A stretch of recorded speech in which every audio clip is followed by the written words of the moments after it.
My mama told me, honey, you keep your heart as soft as a fresh-picked peach, but your backbone as stiff as a Sunday corset. And I remember she'd say it while snapping green beans on the porch, her hands moving in that steady, weathered rhythm that felt like the very heartbeat of the house.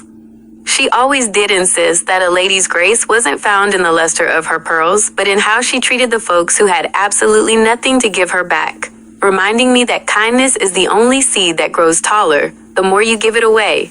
I remember she said that life is a lot like a heavy July rain. You can either hide under the eaves and fret about your hair, or you can go out and let it wash you clean, because the Lord always brings the sun back to dry you off. She always did keep a blue speckled pot of coffee on for the neighbors, and a quiet prayer tucked in her apron pocket for the weary, teaching me that a warm kitchen and a listening ear are the best medicines this side of the pearly gates. I remember she said, "Child, the black dirt under your fingernails from a garden you tended yourself is more precious than any store-bought gold." And she always did have a way of making the simplest, dirtiest work feel like a holy calling.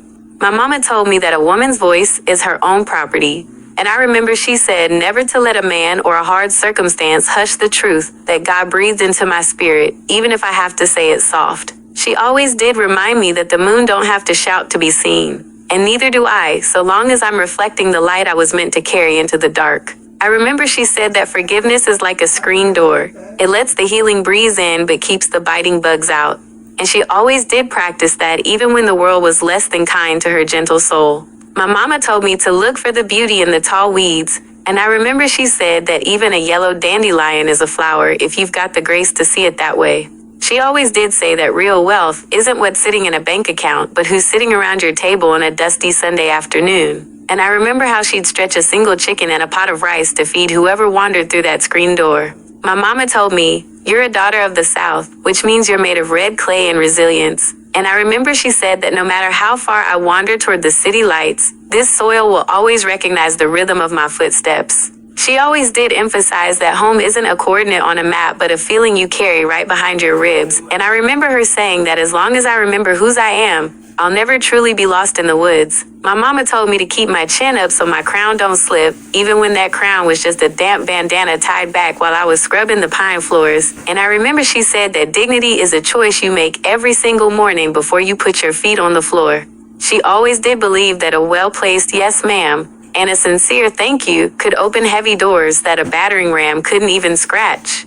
I remember she said that the cricket's song at dusk is just the earth saying its evening prayers. And she always did make us sit on the swing in total silence for a moment just to listen to the world breathing. My mama told me that tears are just the natural overflow of a heart that's too full to hold it all. And I remember she said there's no shame in letting them water the ground you're standing on. She always did have a way of making me feel like I was the center of the universe, while gently reminding me I was just one small, beautiful thread in a grand heavenly tapestry. I remember she said that love is a verb, not a feeling. And she always did show that by the way she worked her fingers to the bone to make sure we had a roof that didn't leak and Sunday shoes that didn't pinch. My mama told me to never be afraid of the dark because that's the only time the stars can really do their best work. And I remember she said that the shadows are only there to prove there's a light shining somewhere nearby. She always did teach me to trust that quiet pull in my gut, saying it was the Holy Spirit whispering directions when the road got too foggy to see the signs. I remember she said that time is the only thing you can't buy a second helping of, so she always did spend hers like it was the most valuable currency on earth, usually spending every cent of it on us. My mama told me that even the tallest, most ancient oak tree started as a stubborn nut that simply stood its ground. And I remember she said that my roots had to go deep into the truth if I wanted my branches to ever touch the sky. She always did say that a good, belly-deep laugh is like letting sunshine into a dark house. And I remember the way her own laughter sounded like silver wind chimes in a soft April breeze. My mama told me that the best way to find yourself is to get lost in helping someone else. And I remember she said that a life lived only for oneself is a very cramped and lonely way to breathe. She always did leave a legacy of love that doesn't need a granite monument, because I can feel her breath on my neck every time I bake a pan of biscuits or hold a shaking hand. I remember she said, "I won't be here in the flesh forever, sugar, but my words will live in your ears like a song you can't quite forget." And she always did speak the absolute truth, even when the truth was the hardest thing in the room. My mama told me that at the end of the long day, all that really matters is that you were kind, you were brave, and you were exactly the person you were created to be before the world tried to tell you otherwise. This is the World Channel, a global signal dedicated to the stories, voices, and moments shaping our planet with Tyrone Whiteside.